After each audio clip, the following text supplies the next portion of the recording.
시편은 150편까지 있습니다. 그 중에 3분의 1이 다윗의 시입니다. 오늘 본문은 다윗이 사울의 손에서 구원받은 날에 찬양했다고 했습니다. 우리가 알다시피 다윗은 골리앗을 죽여서 나라에 큰 공을 세우고 백성들을 위기에서 건진 사람입니다.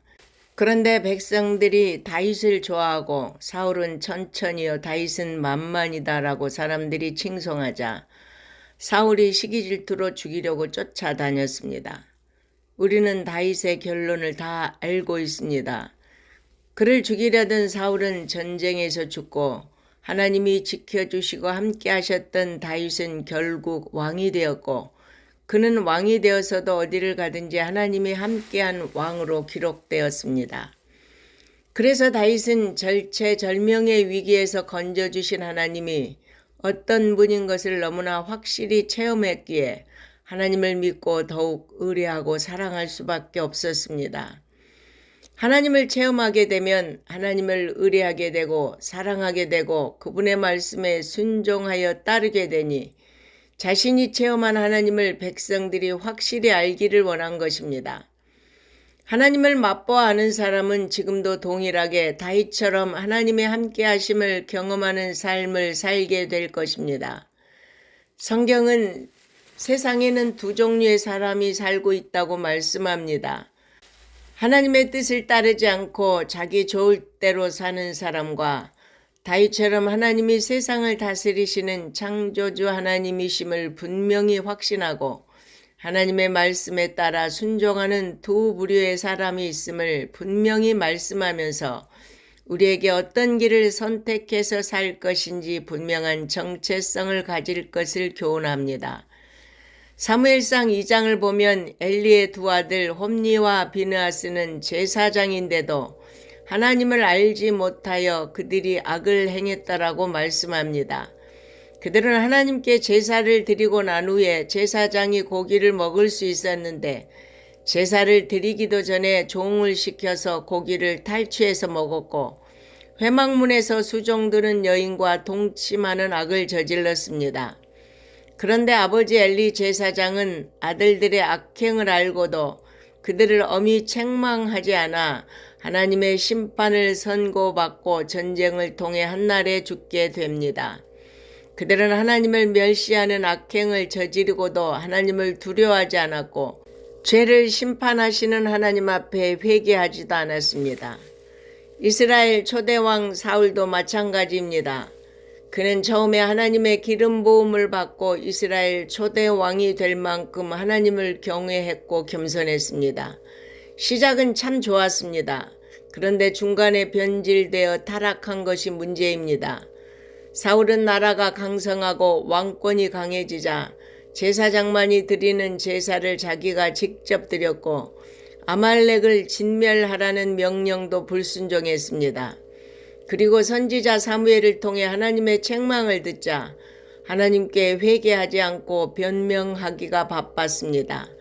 그는 죽을 때까지 다윗을 죽이려고 쫓아다니다가 비참한 최후를 맞았습니다.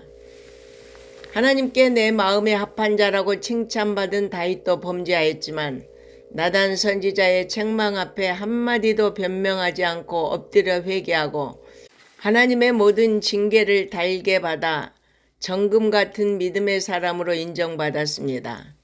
하나님이 이 세상을 다스리시는 왕이시고 우리 인생의 주인이심을 확실하게 안 다윗은 하나님만 의뢰하고 신뢰하니 그가 어디를 가든지 지키시고 함께 하셔서 그를 당할 자가 없었습니다.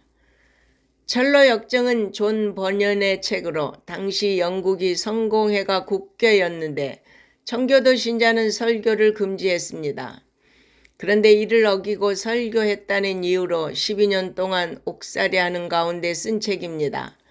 철로 역정은 천국으로 가는 여정이란 뜻으로 주인공 크리스찬이 자기가 살고 있는 도시가 멸망할 것이라는 계시를 받고 도시를 빠져나가 전도자가 좁은 문으로 가라는 안내를 받고 어렵게 좁은 문을 찾아 들어가 십자가 언덕에서 자신의 어깨에 짊어진 무거운 짐이 벗겨지는 체험을 합니다.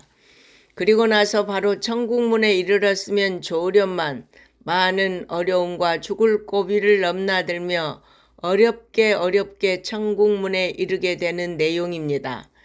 그런데 크리스찬이 어려운 일을 당할 때마다 돕는 천사를 만나 결국은 천성문에 이르게 되었습니다. 이 찰러 역정이 불후의 명작인 것은 성경의 교훈이 그대로 담겨 있기 때문입니다. 우리가 예수를 믿어 구원을 받았습니다. 그리고 바로 천국 가면 좋으련만 하나님이 부르실 때까지 이 땅에서 신앙생활을 하며 살아야 하는데 크리스찬이 겪었던 역경을 우리도 겪게 된다는 것입니다. 따라서 우리가 무사히 천국문에 이르기까지 신앙생활을 잘 하도록 인도해 줄 영적 내비게이션이 이 성경입니다. 링컨은 10살 때 엄마가 돌아가시면서 성경을 날마다 읽으라고 유언했습니다. 링컨은 훗날 성경 때문에 성공할 수 있었다고 고백했습니다. 저 역시 성경을 가까이 한 삶이 살아계신 하나님을 체험하게 되었고 지금까지 흔들리지 않는 삶을 살게 되었고 앞으로도 천국문에 이르기까지 그렇게 살아가기를 소원하고 기도합니다. 우리 인생 다윗처럼 하나님의 함께하는 삶만이 축복의 삶입니다. 하나님 믿는다고 하면서 내 좋을 대로 살면 바른 믿음이 아닙니다. 우리 팔남매 자손들이 천국 가는 순간까지 성경과 기도의 삶으로 다윗처럼 살아계신 하나님을 체험하여 하나님을 사랑하고 자녀에게도 하나님을 체험하도록 가르쳐서 평생 하나님의 은혜와 축복 속에 살며 하나님께 큰 영광을 돌리는 귀한 가문을 이룰 수 있기를 간절히 바라고 소망합니다. 아멘.